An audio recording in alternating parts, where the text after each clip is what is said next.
If someone is financially broke right now, Mhm. or if they're struggling with their finances, does this mean that they're also spiritually bankrupt? I don't think it means that they're spiritually bankrupt. I think it means they're probably spiritually deceived. What does that mean? Well, what that means is most people believe that money is inherently evil. Ah, That's what most people believe. And they believe that in order for me to make a lot of money, I've got to do something evil. mm, And if somebody has a lot of money, they've already done something evil. And even if they don't believe that consciously, they believe that subconsciously. right. And people who break through and start having some moderate business success, they believe that money is not inherently neutral. I mean, money's not inherently evil, but it's inherently neutral.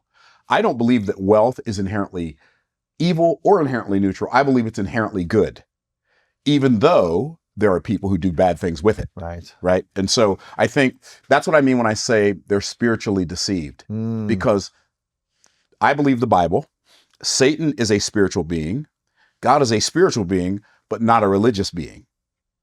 And so wealth is a spiritual concept, but so is poverty.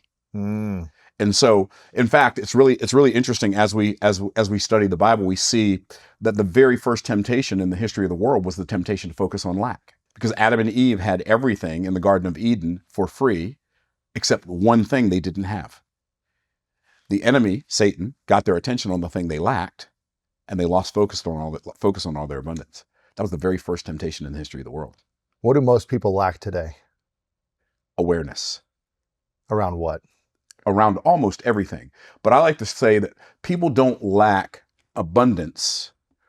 They lack awareness to the access they have to abundance. What does that mean? That means there's more than enough for everybody to have more than enough, and there'd still be more than enough left over. But most people are unaware that that's the actual case. It would be like walking through life and thinking there's a limited amount of air. Mm-hmm. And if there's a limited amount of air, then I don't want to breathe too much because there might not be enough left over for everybody else. If you're a good person, you might think that, right? And so there are opportunities everywhere. Somebody might say, well, Myron, I don't know how to do anything. I don't have any skills. I only know how to cook. You can't make any money cooking. Tell that to Rachel Ray. She's a millionaire with an M, turned on a camera for cooking. I'm just a housewife. Well, there's no such thing. I've never met a married house. But a homemaker says, oh, I'm just a homemaker. I don't know how to do anything but like turn my house into a home. Really? Martha Stewart's a billionaire with a B, and she created content around her experience of being a homemaker. Mm-hmm. It doesn't matter what skill set you have. There is a way. Well, I shouldn't say it doesn't matter, because it does matter to some degree. But if you're a functional adult who has a family and you take care of yourself, or even if you don't have a family and you have the ability to take care of yourself, there's enough abundance around you for you to be wealthy. You're just unaware of it. Mm-hmm. So awareness is the first thing that people lack the most. Yep, because all transformation begins with awareness. Think about it. There was a time when the thing that you wanted the most was to be a football player. Mm-hmm. But when you broke your wrist or arm? Wrist. When you broke your wrist and lost the opportunity to be a football player, and you kind of lost your way for a little bit, the reason you were lost is because you had no idea that you would become this Lewis Howes. Mm-hmm. You didn't have any idea that this Lewis Howes could exist. Right. But the capacity to become this Lewis Howes was always inside of you, as long as you became aware of the opportunities as they showed themselves. And so your sister, who helped you by saying, hey, you're either gonna have to pay rent or you're gonna have to move out, she helped you become aware of the fact that, okay, other people expect me to take care of myself, so maybe I can take care of myself. Mm-hmm. You see what I'm saying? So it's a lack of awareness of your ability and capacity to grow your ability, and it's a lack of awareness of all the opportunities that are around us all the time. If someone feels like they're a good spiritual person, they have this perspective of themselves, maybe they go to church a lot, maybe they talk about their faith a lot, maybe they feel like they're acting in accordance with their spiritual faith, but they really struggle financially. Right. Is the thing they lack the most awareness? Is it courage to act on making more money? Is it the belief that money can actually be good? What is the thing they lack the most? There are people who are spiritual and are still unaware of spiritual concepts. Right. And there are people who are religious who are unaware of spiritual concepts. And when I say religion, here's what I mean. Here's what I mean when I say religion, because I don't believe that God is a religious figure. I don't believe the Bible is a religious book, which is very different than what most people believe. The Bible is a governmental document. It is not a religious document. And what I mean by that is religion to me is a man or a group of men or women making a bunch of rules for themselves and other people to live by to appease God. Well, the Bible doesn't teach that at all. The Bible doesn't teach that you need to do something to appease God. And so the Bible is a book about a king, a kingdom, a royal family, and the culturalization of a foreign land called Earth. Now, let me ask you a question. Is a kingdom a religion or a government? I guess it depends your interpretation of kingdom. If it's a spiritual kingdom. Well, the definition of a kingdom is the king's dominion, the dominion over which the king reigns. It's the realm over which the king reigns. So it's a government, right? And so most people, when they think of kingdoms, they think of a physical place. But a kingdom is a jurisdiction over which a king reigns. And that's why, like, if you even think about like America, or you think about Russia or China or any country, they have land, but they also control this thing called airspace. Above that land, right? And so when I think of a king, I think of a king that rules over a realm. And see, I believe that even if people are unaware of it, physicality is not reality. It is just one of the manifestations of reality. Spirituality is reality. Invisibility is reality. In fact, this table that's physical sitting here in front of us is made of invisible molecules that we can't see or touch, but we can touch the table.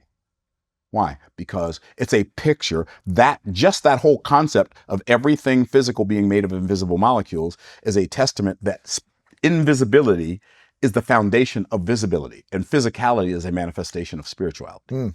There's a lot I want to ask you about wealth. Yes. But I feel like you have a unique background where you didn't have wealth growing up. Oh, I was poor. I was pitiful poor. That's when you're so poor, poor people feel sorry for you. You were poor, but also you had, I think it was polio. Is that correct? I had polio as an infant, yeah. And you have a brace on your left leg. I have a brace on my left leg, metal brace from bottom of my foot all the way up to my hip. Yeah. And you didn't start out, even in your career, you started out as a trash man or a garbage man. Trash man. Driving a trash truck for $6.25 an hour. Yeah. As a married man with a wife and a new baby. So you didn't have wealth. No. And you didn't have a wealth mindset, I'm assuming. I didn't have a wealth mindset, but I did have a wealth awareness because I also, when I was a trash man, I got enrolled in a business selling insurance and investments on the side part-time. So I would wake up at 2:30 in the morning, get ready for work, go to work, get to work at 4, drive a truck for 8 hours, 10 hours, come home, take a nap, and then I would go out and on sales appointments to sell insurance and investments. So I learned principles in that company about the magic of compound interest, pay yourself first, all these financial principles. And I became aware of the fact that the reason I had to work so hard for money is because I had no money working for me.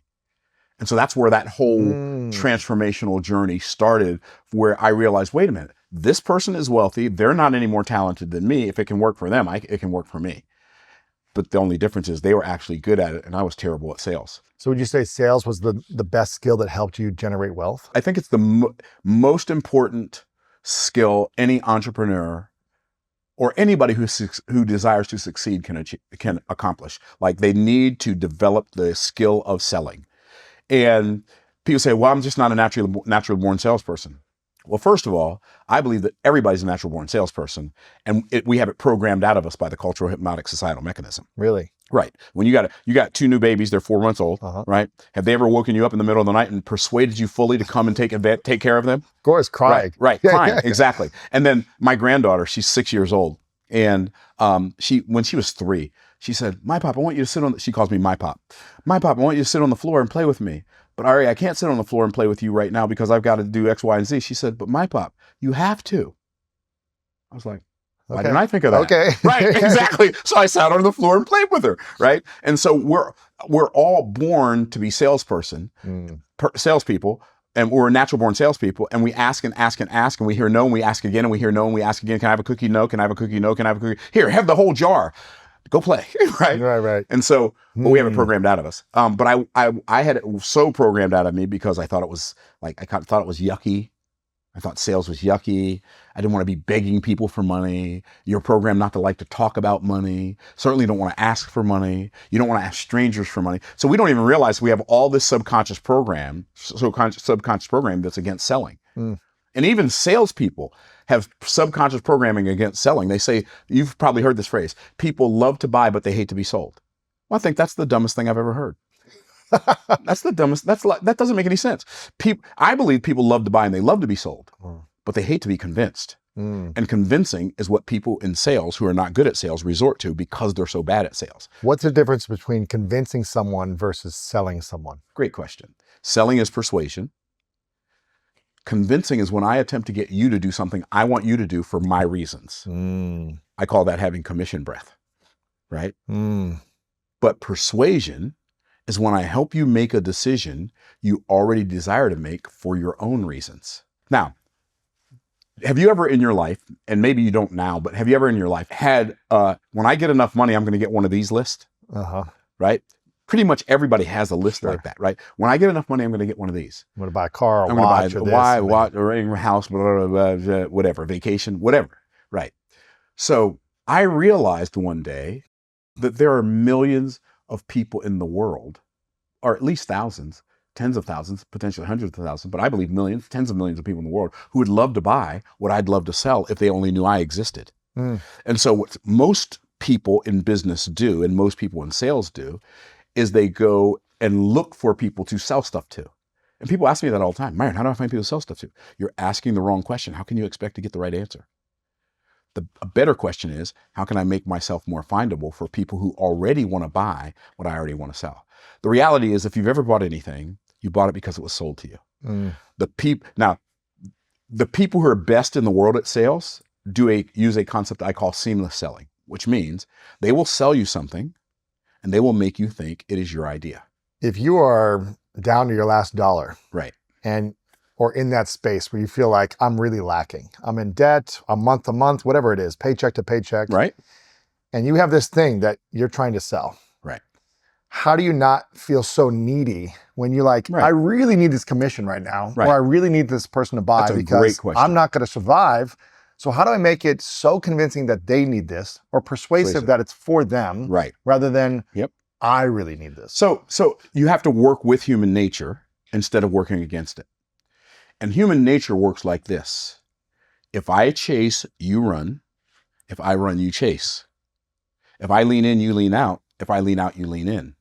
And so if you have to first begin with an awareness. Okay, awareness of what? An awareness that I don't have to make this sale. I have to make a sale, but I don't have to make this sale. If I understand the principles are like, they don't lie. They always tell the truth. And so if I understand the principle of the law of averages, and I understand that everybody in sales has an average, including me. This is how I got good at sales, by the way. I knew I had an average. When you mean an average, you mean if you talk to X number of people are going to buy. So a certain number are going to buy. And so let's say your average is 1 out of 10. So if your average is 1 out of 10, every 10 people you talk to, somebody's going to buy on average, right? So if I know I'm going to talk to 10 people today, I don't care which one buys. Interesting. Right? So now I can emotionally lean out because I don't need to make this sale. And me being leaned out, if you desire the thing, makes you more inclined to desire it from me than somebody who's chasing you. Yeah, you're more resistant to people chasing you. Exactly. See, because if I'm selling, or if I'm selling, if a man is dating a woman's dating a man, it doesn't matter. Boy meets girl, it doesn't matter.